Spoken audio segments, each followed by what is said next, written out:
Prezados amigos do Instituto Plínio Corrêa de Oliveira, aqui estamos na sede principal em São Paulo, deste Instituto, para apresentarmos ainda alguns aspectos da Revolução Francesa.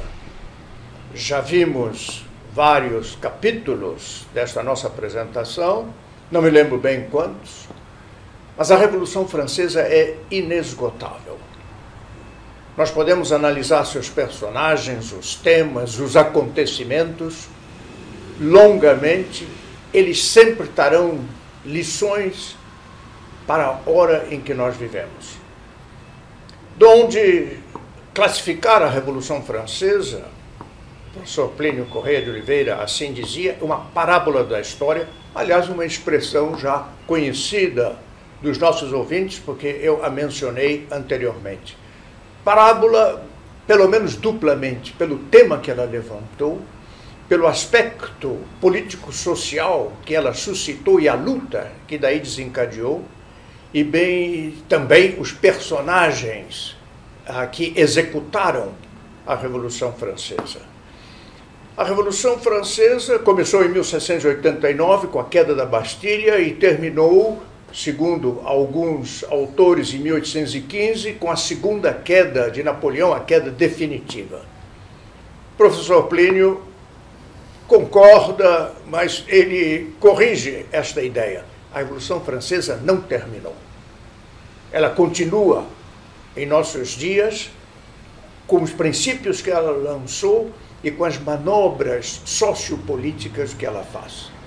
Foi uma revolução que demoliu a velha França. A velha França era constituída de um povo que mais alto elevou a civilização cristã. 50 gerações trabalharam na construção daquilo que se chama o Velho Regime, o Ancien Régime, 1500 anos. Durante esses 1500 anos foi sobretudo a Igreja Católica que lançou os fundamentos muito sólidos da sociedade francesa. Tão sólidos que foi preciso uma revolução tão bem estruturada, tão bem organizada e executada como a Revolução Francesa para demoli-lo. E a demolição foi terrível. No século XVII, uma crise da fé, ora, acabo de dizer que aquela sociedade era fundamentada nos pilares colocados pela Santa Igreja, uma crise da fé que ocasionou uma crise moral constituída sobretudo pelo abandono dos deveres que se impõem a todas as pessoas para preservar a sua própria sociedade, numa decomposição dos costumes, e quando os costumes se decompõem, ainda um francês, Joseph de Maistre, grande pensador, ele diz: saem dos esgotos da sociedade os monstros que a devorarão. E é isso que nós vemos na Revolução Francesa, comumente apresentada como um capítulo brilhante, uma inovação maravilhosa da história da humanidade. Nós vimos o sangue que ela fez correr. E ela fez esses monstros, tiraram o sangue de um personagem inesquecível, grandioso. Eu pedi ao professor Renato Vasconcelos, aqui presente, estudioso da Revolução Francesa, pesquisador contínuo desses temas, ele reside na Europa, está continuamente na França, para falar de um personagem apaixonante pela vida que levou, pelo exemplo que deixou. Professor Renato, muito boa tarde. Boa tarde. E qual é este personagem sobre o qual o senhor nos dará detalhes que os poucos que eu conheço são edificantes? Muito agradecido pelo amável convite de falar para os ouvintes do Instituto Plínio Corrêa de Oliveira, nessa sede magnífica desse instituto, sobre um personagem que talvez seja um dos mais brilhantes da história da França. Falarei sobre Madame Elisabeth, neta de Luís XV, irmã de Luís XVI irmã de Carlos X, irmã de Luís XVIII. Filha, neta de rei, irmã de 3 reis de França, teve como sobrinho Luís XVII, que não chegou a subir ao trono, martirizado na Torre do Templo. Essa personagem, Madame Elisabeth, ela encanta até hoje a França, deixou uma memória inesquecível. Sobre ela foram escritos dezenas de livros, muitos lidos. Temos na sede da TFP da França, na sede principal da TFP na França, um belo quadro dela, que ilustra uma de suas biografias, de Jeanne de Viguerie. Então, tenho o prazer de falar para o nosso público, dirigir algumas palavras a respeito dela. A Revolução Francesa, como o senhor acaba de bem salientar, ela, Dr. Plínio, em seu livro Revolução e Contra-Revolução, constituiu a grande segunda explosão do processo revolucionário, que começou com a explosão da Revolução, da pseudo-reforma protestante, Revolução Francesa. A terceira Revolução foi a Revolução Comunista, a quarta Revolução, a Revolução da Sorbona.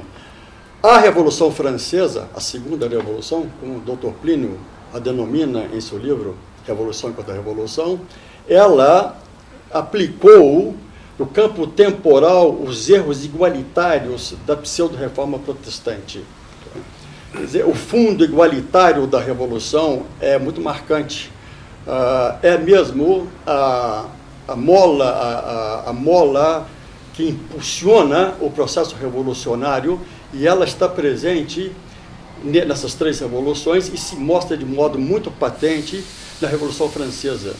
Eu estou falando de igualitarismo, né? E o igualitarismo se volta contra toda a desigualdade, quer suprimi-la, né?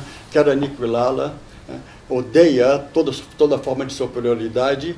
E a princesa Elizabeth, ela, por suas virtudes, por sua alta posição social, ela inspirou nos revolucionários um ódio que ela, inocente, ela, uma princesa pura, esmoler, bondosa, né, não tinha cometido o menor crime na vida, nem sequer pecados. O confessor dela disse que ela nunca havia perdido nunca tinha manchado a sua veste batismal. Perdoe-me, e ela vivia na corte? Ela viveu na corte, irmã do rei, nasceu na corte, nasceu em Versailles. Madame Elizabeth nasceu no dia 3 de maio de 1764, em Versailles.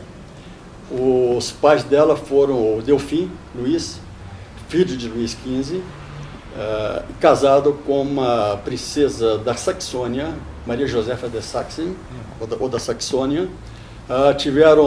O casal teve 5 filhos, 6 filhos perderam um, mas dos sobreviventes, os 3 reis de França, Luís XVI, Luís XVIII e Carlos X, Maria Clotilde, que se casou com o príncipe do Piemonte, Sardenha-Piemonte, e foi rei da Sardenha-Piemonte, Maria Clotilde, e o último rebento foi exatamente Madame Elizabeth, que nasceu, como disse, em 1764. Madame Clotilde, aliás, 5 anos mais velha do que a Madame Elizabeth, era uma princesa também de altas virtudes. Em 1808, o Papa Pio VII reconheceu nela, a declarou venerável. E o Papa João Paulo II, em 1982, declarou a heroicidade de suas virtudes. Portanto, a Igreja só está à espera de que haja um milagre, um milagre concedido por Deus por sua intercessão, para que ela seja beatificada. Foi uma princesa de virtudes extraordinárias. Ela teve uma grande influência sobre Madame Elizabeth, sua irmã mais nova, 5 anos mais nova. Madame Elizabeth, como eu disse, nasceu em Versailles, ficou muito jovem, órfã de pai e mãe. Quando morreu sua mãe, ela tinha 1 ano e meio. Quando faleceu o pai, ela tinha 3 anos. Então, ela cresceu sem o apoio paterno. Imagine isso, aquele grande castelo de Versailles, Palácio de Versailles, né, cercado de nobres, evidentemente, de damas de companhia, né, mas a pequena menina não teve o apoio de uma mãe. Da ternura de uma mãe, ela não a teve. Ela só foi encontrar essa bondade materna não materna, mas fraterna em sua irmã, exatamente, Madame Maria Clotilde. Ela era uma princesa muito jovem, de um temperamento muito vivaz, muito inteligente, mas muito vivaz. E ela, quando se encolerizava, ela pegava um rebenque e dava uma surra no seu cachorrinho, né? Sem piedade do cachorrinho, né? Um dia ela declarou que ela não ia aprender a ler. Eu tenho tantas damas de companhia, não quero ler. Não precisava de ler, eu tinha tantas senhoras que podiam ler para ela, né? Então era uma criança de um temperamento muito difícil de ser domado. E embora já tivesse bons pendores, os maus pendores decorrentes do pecado original se manifestavam nela de modo protuberante. Porém, quando tinha 5 anos, ela teve uma grave doença, teve que ficar guardar o leito por 3 ou 4 semanas, e aí a sua irmã mais velha, Maria Clotilde, se desvelou no cuidado com ela. E a bondade da irmã, o desvelo da irmã para com ela, domou-lhe o temperamento, né? E ela, depois de recuperar da doença, se transformou. E aos poucos começou daí a desabrochar essa flor de virtude que foi Madame Elizabeth. A Revolução disse que a vida em Versalhes era de uma corrupção. O palácio era um antro de pessoas de uma moralidade completamente condenável. Como é que essas duas pérolas podiam ter existência ali? É verdade, de fato, como o senhor até mencionou na sua introdução, a sociedade francesa do século XVIII, fim do século XVII e ao longo do século XVIII, foi muito dominada por duas tendências, uma laxista, que deu no mundanismo, e outra rigorista, muito influenciada pelo jansenismo. Essa tendência laxista, portanto, em matéria de moral, em matéria de costumes, né, teve na corte uma ampla penetração. Porém, isso não quer dizer que não tenha havido na corte de França pessoas de altas virtudes. Isso é notável. Se veja, por exemplo, a Madame Elizabeth já teve uma tia, filha de Luís XV, cuja conduta moral foi bastante reprovável durante largos trechos de sua vida. Porém, ele, Luís XV, que teve uma vida, do ponto de vista moral, como disse, muito condenável, teve uma filha que é santa, que foi Madame Luísa, que entrou para o Carmelo para poder expiar pelos pecados do pai. Né? Isso é que precisa ser dito sobre aquela época. E isso as pessoas não se dão conta. Se eu quiser, não na família real, mas numa família principesca, né? Mas já mais contemporâneos na época da Revolução Francesa, o filho do o neto do conde de Chambord, que foi filho bastardo de Luís XIV, o duque de Penthièvre, era talvez uma das maiores fortunas da França. Tinha 12 castelos, 12 palácios maravilhosos, mas era um homem de grandes virtudes, muito esmoler, né? Caridosíssimo, a tal ponto ele era amado pelas pessoas que viviam em suas terras, porque tinha imensidão de terras, né? Que os revolucionários não ousaram tocar nele, nem em suas propriedades. Tal era a fama de bondade, a fama de suas virtudes. Um duque também. Portanto, não apenas havia senhoras com muita virtude, mas também havia varões de grande valor moral. O mesmo pode dizer, em certo sentido, do próprio Luís XVI. Embora ele fosse um rei que no governo do seu país tinha sido muito mole, muito fraco, muito condescendente em relação aos revolucionários, na sua vida pessoal era uma pessoa virtuosa, era um rei casto, ao contrário do seu avô. Então, mas de fato os autores revolucionários acentuam muito hoje em dia aspectos da decadência moral da nobreza francesa, mas colocam sobre o alqueire, né, os aspectos de virtude que ainda reinavam, que ainda restavam e que eram notáveis, né, entre a alta nobreza francesa. São paradoxos daquela época, uma época de confusão, mas precisam ser tomados em consideração. Não, e exatamente o fato de haver muitos nobres virtuosos, que nós vemos quantos heróis foram suscitados ao longo dos embates da Revolução Francesa. Por exemplo, se o senhor considera a Vendée, que foi uma insurreição católico-monarquista no norte da França, né? Essa insurreição, esse levantamento a favor do rei, a favor do trono, da igreja, esse levantamento foi conduzido pela nobreza local, né? Daquelas várias regiões, da Normandia, do Poitou, do Maine, não é? Exatamente. Então, é falso imaginar que só havia corrupção na corte francesa, havia ainda muita virtude. Não há negar que houvesse corrupção, havia, infelizmente, mas havia ainda muita virtude. E expoente dessas virtudes, pode-se dizer, Madame Elisabeth foi um expoente, um florão, né, desse conjunto de pessoas virtuosas que ainda havia na corte francesa. E a morte dela, como foi? A morte dela, Dr. Nelson, é um dos aspectos mais emocionantes e mais trágicos de toda essa grande tragédia que foi a Revolução Francesa. Ela, como eu disse, irmã do rei, viveu na corte, no Palácio de Versailles, até os 14 anos. Aos 14 anos, o rei deu para ela uma pequena propriedade, ficava na avenida que chega assim, que dá para a grande entrada de Versailles, chamada Avenida de Paris, né? Uma propriedade de Montreuil, um pequeno paláciozinho de 2 andares, né? E aí ela se recolhia todas as tardes com suas damas de companhia para rezar, para fazer trabalhos de bordado. Ela era uma bordadeira exímia, né? Pintava de modo maravilhoso, inclusive marinhas, ela que nunca viu o mar. Né? Sabia pintar marinhas extraordinárias, né?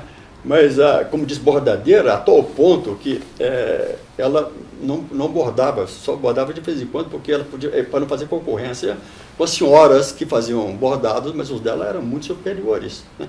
Tocava harpa e violino à perfeição, né? Falava francês, alemão, italiano e dominava latim à perfeição. Ela era uma grande matemática, estudou com os maiores matemáticos de sua época, né? A tal ponto que ela compôs uma tabela de logaritmos, né? e que deu para aquele almirante, foi o almirante da Marinha que a pediu para fazer essa tabela de logaritmos, mas ela fez. Né? Então, era uma personagem assim muito... não só virtuosa, como estava dizendo, mas de um grande talento. Gostava imensamente de andar a cavalo e era exímia amazona. Né? Então, por isso que eu disse que é um personagem fascinante. Ao lado disso, uma vida de piedade muito grande, porque ela teve como governanta 2 senhoras que tinham sido formadas na École de Saint-Cyr. A Escola de Saint-Cyr fundada por Madame de Maintenon, segunda esposa de Luís XIV, esposa morganática, exatamente para a formação de jovens, de moças da nobreza. Então, ali ela aprendeu a levar um estilo de vida regrado, regulado, orações, trabalho, meditação. E isso ela imprimia na sua rotina, nesse pequeno castelo de Montreuil. Estoura a Revolução em 1789, né? O rei é arrastado em outubro, 6 de outubro, de Versailles para Paris, né? E cercaram, e a berlina do rei foi levada para Paris, né? Lentamente, numa posição que os reis eram insultados, né? Escrachavam na cara deles. Né? Ela mesma dizia que parecia que monstros haviam saído do inferno, né? E que conduzia a carruagem real até Paris. Né? O rei, a Revolução Francesa dá seus passos, vai se radicalizando, né? Ela era constitucionalista no início, se torna quase que comunista no final, com a proclamação da República em 1792, em setembro de 1792, faz o julgamento do rei em dezembro de 1792 e em janeiro de 1793 executa o rei, é guilhotinado. A rainha, que foi também acusada de ter conspirado com o rei, inocente, ela própria também, foi guilhotinada no dia 16 de outubro de 1793. Madame Elizabeth ficou na Torre do Templo, a família real ficou presa, né, com seus sobrinhos. O futuro Luís XVII, que morreu depois na prisão, e Madame Royale, a única filha de Maria Antonieta e de XVI.